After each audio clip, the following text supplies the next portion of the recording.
Chapter 5. Breakfast. I quickly followed suit, and descending into the barroom, accosted the grinning landlord very pleasantly. I cherished no malice towards him, though he had been skylarking with me not a little in the matter of my bedfellow. However, a good laugh is a mighty good thing, and rather too scarce a good thing, the more's the pity.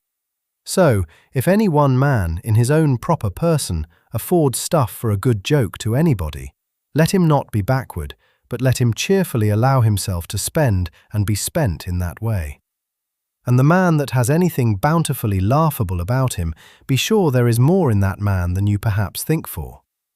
The barroom was now full of the boarders who had been dropping in the night previous, and whom I had not as yet had a good look at.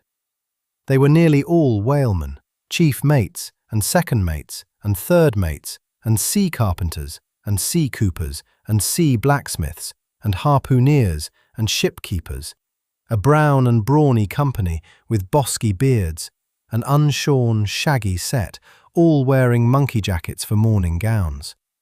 You could pretty plainly tell how long each one had been ashore.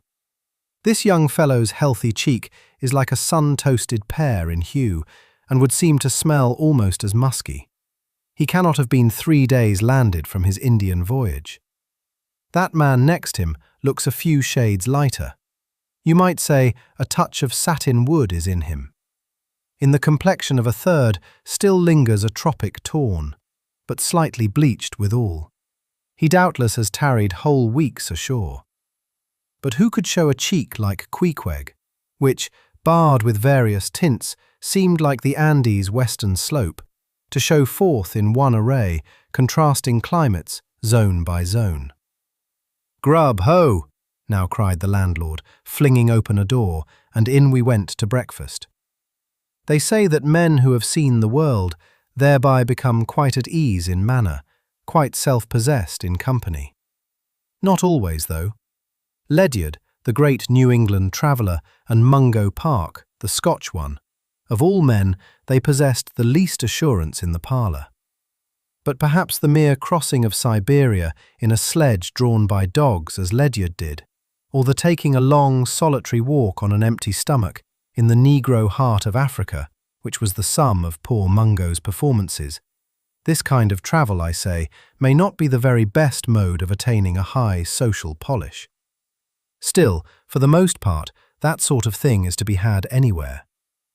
These reflections just here are occasioned by the circumstance that after we were all seated at the table, and I was preparing to hear some good stories about whaling, to my no small surprise, nearly every man maintained a profound silence.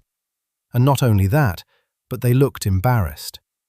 Yes, here were a set of sea dogs, many of whom without the slightest bashfulness had boarded great whales on the high seas, entire strangers to them, and duelled them dead without winking.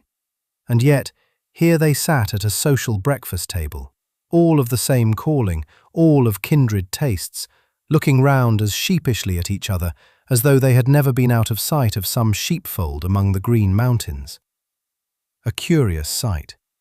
These bashful bears, these timid warrior whalemen.